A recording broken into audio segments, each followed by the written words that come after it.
சற்று முன் பாகிஸ்தானுக்கு எதிராக உலக சாதனை படைத்த சூரியவன்சி ரோஹித் சர்மாவின் தனிநபர் சாதனையையும் முறியடித்து புதிய வரலாறு படைத்த சூரியவன்சி பாகிஸ்தானுக்கு வாழ்நாள் அவமானத்தை கொடுத்த 14 வயது சிறுவன்.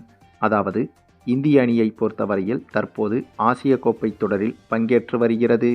அதே சமயம் இந்த ஆசிய கோப்பை தொடர் முடிந்த கையோடு அடுத்ததாக தொடங்க இருக்கும் ஆஸ்திரேலியாவுக்கு எதிரான தொடரை முன்னிட்டு அதற்காகவும் தற்போது இந்திய அணி தீவிர பயிற்சியில் ஈடுபட்டு வருகிறது. அதுவும் இந்த ஆசிய கோப்பை தொடருக்கான இந்திய அணி சமீபத்தில்தான் அறிவிக்கப்பட்டிருந்தது.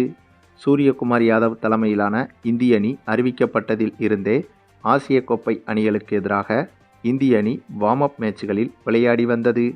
அப்படியாக சமீபத்தில் பாகிஸ்தான், ஆப்கானிஸ்தான், பங்களாதேஷ், இலங்கை போன்ற அணிகளுக்கு எதிராக வார்ம் அப் மேட்ச்களில் இந்திய அணி விளையாடி வந்தது.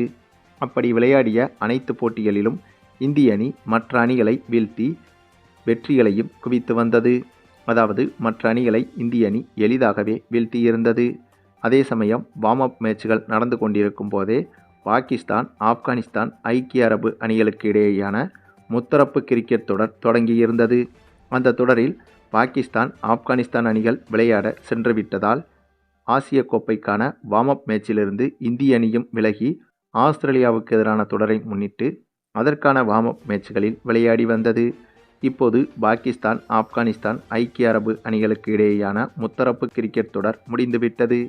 இந்த தொடரில் ஆப்கானிஸ்தான் அணியும் பாகிஸ்தான் அணியும் இறுதிப் போட்டியில் மோதி இறுதிப் போட்டியில் பாகிஸ்தான் அணி வெற்றி பெற்று இந்த முத்தரப்பு தொடரை பாகிஸ்தான் அணி கைப்பற்றியிருந்தது.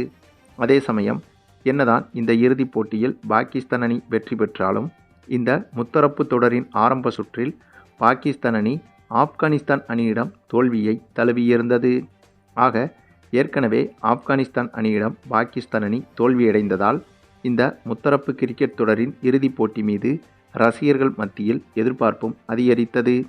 எப்படியும் இந்த இறுதிப் போட்டியில் ஆப்கானிஸ்தான் அணிதான் வெற்றி பெறும் என்று கிரிக்கெட் விமர்சகர்கள் பலரும் கூறி வந்தனர். அதற்கு காரணம் நாம் ஏற்கனவே சொல்லி வருவது போல பாகிஸ்தான் அணியை பொறுத்தவரையில் இப்போது இருக்கும் பாகிஸ்தான் அணி கத்துக்குட்டி அணியாகத்தான் பார்க்கப்படுகிறது. அதற்கு காரணம் பாபர் அசாம், முகமது ரிஸ்வான் உள்ளிட்ட சீனியர் வீரர்கள் தற்போது பாகிஸ்தான் அணியில் இருந்து ஒதுக்கப்பட்டு விட்டனர். என்ன ஒன்று, இப்போது இருக்கும் பாகிஸ்தான் அணியில் அதிவேக பந்து வீச்சாளர் ஷாஹின் அஃப்ரிடி மட்டும்தான் நட்சத்திர வீரராக இருக்கிறார். இவரை வைத்துதான் இப்போது பாகிஸ்தான் அணி ஓரளவுக்கு தப்பித்து வருகிறது. இந்த நிலையில்தான் இந்த ஆப்கானிஸ்தான் அணிக்கு எதிரான முத்தரப்பு தொடரில் இறுதிப் போட்டியில் பாகிஸ்தான் அணி வெற்றி பெற்று இந்த முத்தரப்பு தொடரை கைப்பற்றியிருந்தது. இதனால் பாகிஸ்தான் அணியின் மனநிலை என்பது பாசிட்டிவாக மாறியது. இந்த ஒரு வெற்றி என்பது பாகிஸ்தான் அணிக்கு புதிய ஊக்கத்தை கொடுத்து ஆசிய கோப்பை தொடரில் சிறப்பாக விளையாடுவதற்கு நல்ல தொடக்கமாக பார்க்கப்பட்டது. அப்படி இருக்கும்போது இந்த முத்தரப்பு தொடர்களை முடித்துவிட்டு மீண்டும் ஆசிய கோப்பைக்கான வார்ம் அப் மேட்ச்களில் பாகிஸ்தான், ஆப்கானிஸ்தான் அணிகள் களமிறங்கியது. அப்படியாக மீண்டும் ஆசிய கோப்பை தொடருக்கான பயிற்சி போட்டிகளில் இணைந்த பாகிஸ்தான் அணி முதல் போட்டியிலேயே இந்திய அணிக்கு எதிரான வார்ம் அப் மேட்சில் களமிறங்கியது. அதுவும் இந்த போட்டியில் இந்திய அணியில் ஜாஸ்பிரிட் பும்ரா, ஹார்திக் பாண்டியா, சூரியகுமார் யாதவ் உள்ளிட்ட சீனியர் வீரர்கள் பங்கேற்கவில்லை. சுப்மன் கில் தலைமையிலான ஜூனியர் வீரர்கள் கொண்ட இளம் அணிதான் இந்த போட்டியில் பங்கேற்றது. அது மட்டுமில்லாமல் இது ஒரு வார்ம் அப் மேட்ச் என்பதால் இந்திய அணியில் தற்போது சிறப்பாக விளையாடி வரும் இளம் வீரர்களுக்கும் இந்த தொடரில் வாய்ப்புகள் கொடுக்கப்பட்டது. அப்படியாக களமிறங்கியவர்தான் சூரியவன்சி. சூரியவன்சியை பொறுத்தவரையில் நடந்து முடிந்த IPL தொடரை அடுத்து தொடர்ச்சியாக உள்ளூர் தொடர்களிலும் சரி, இங்கிலாந்துக்கு எதிரான ஜூனியர் வீரர்களுக்கான போட்டிகளிலும் சரி, அதனைத் தொடர்ந்து அண்மையில் இந்தியாவில் நடைபெற்ற மற்றொரு உள்ளூர் தொடர்களிலும் சரி சூரியவன்சி சூப்பராக விளையாடியிருந்தார். ஆகவே இவருக்கு இந்த பாகிஸ்தானுக்கு எதிரான வார்ம் அப் மேட்சில் வாய்ப்பும் கொடுக்கப்பட்டது. அப்படியாக கிடைத்த வாய்ப்பை இந்த போட்டியில் சூரியவன்சி மிக மிக சிறப்பாக பயன்படுத்தி கொண்டார் என்றே சொல்லலாங்க. ஆமாங்க, அதற்கு காரணம் இந்த வார்ம் அப் மேட்ச் தொடங்கி முதலில் பேட்டிங் செய்த இந்திய அணியில் சுப்மன் கில், அபிஷேக் சர்மா, திலக் வர்மா என இந்த மூவரும் ஆரம்பத்திலேயே சொற்ப ரன்களில் அவுட்டாக அதனைத் தொடர்ந்து சூரியவன்சி களமிறங்கினார். அப்படி களமிறங்கிய இவர் இந்த போட்டியில் அதிரடியாக மட்டுமே விளையாடத் தொடங்கினார். அதுவும் இந்த போட்டியில் ரன்களை ஓடி எடுக்கவே கூடாது என்று கங்கணம் கட்டிக்கொண்டு இவர் விளையாடியது போலவே இருந்தது. ஏனென்றால் இவர் அனைத்து பந்துகளையும் சிக்சர்கள், பவுண்டரிகள் அடிப்பதற்கு மட்டுமே முயற்சி செய்தார். எந்த ஒரு ரன்னையும் ஓடி எடுப்பதற்கு இவர் முயற்சி கூட செய்யவில்லை. அதற்கு அவசியமும் இல்லை என்பதைப் போலத்தான் இவரது அதிரடியும் அமைந்திருந்தது. ஏனென்றால் 5வது ஓவருக்கு பிறகு களமிறங்கிய இவர் உச்சக்கட்ட அதிரடியில் விளையாடி வெறும் 41 பந்தில் 13 சிக்சர்கள், 11 பவுண்டரிகள் என அடித்து மொத்தமாக 131 ரன்கள் வரை எடுத்துவிட்டார். அதுவும் இது ஒரு T20 மேட்சாக இருந்ததால் மட்டுமே பாகிஸ்தான் அணி ஓரளவுக்கு தப்பித்து விட்டது என்று கூட சொல்லலாங்க. ஏனென்றால் சூரியவன்சியின் அதிரடி மிரட்டலாக இருந்த போதும் கூட இது 20 ஓவர் மேட்ச் என்பதால் இவருக்கு தேவையான பந்துகள் அதிகமாக கிடைக்கவில்லை. சில பந்துகளை மற்ற பேட்ஸ்மேன்களும் எதிர்கொண்டதால் இவருக்கு வெறும் 41 பந்துகள் மட்டுமே தான் எதிர்கொள்ள கிடைத்தது.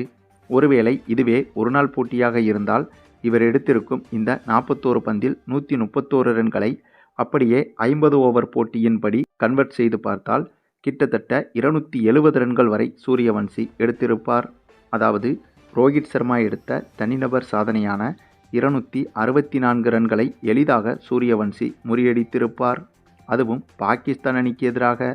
ஆனால் அப்படி நடப்பதிலிருந்து பாகிஸ்தான் அணி தப்பித்து விட்டது என்றுதான் சொல்ல வேண்டும். நல்ல வேளையாக இது T20 மேட்சாக இருந்ததால் இந்த போட்டியில் போதுமான பந்துகள் இல்லாததால் பாகிஸ்தான் அணி தப்பித்து விட்டது என்றுதான் சொல்ல வேண்டும். ஆனாலும் கூட இந்த போட்டியில் இந்திய அணி 20 ஓவர்கள் முடிவில் 251 ரன்கள் வரை குவித்திருந்தது. அதற்கு காரணம் இந்த போட்டியில் சூரியவன்சியை தாண்டி அக்சர் பட்டேலும் ரிங்கு சிங்கும் கூட சிறப்பாக விளையாடியிருந்தனர். அதாவது இந்த போட்டியில் சிறந்த அடித்தளத்தை சூரியவன்சி அமைத்து கொடுக்க அந்த அடித்தளத்தை சிறப்பாக பயன்படுத்தி கொண்டு ரிங்கு சிங்கும் அக்சர் பட்டேலும் அதிரடியாக விளையாடி இந்திய அணி 250 ரன்களுக்கு மேல் குவிப்பதற்கு காரணமாக மாறினார்கள். பின்னர் இத்தகைய ரன்களை சேசிங் செய்ய களமிறங்கிய பாகிஸ்தான் அணியை பொறுத்தவரையில் ஆரம்பம் முதலே திணற ஆரம்பித்தனர்.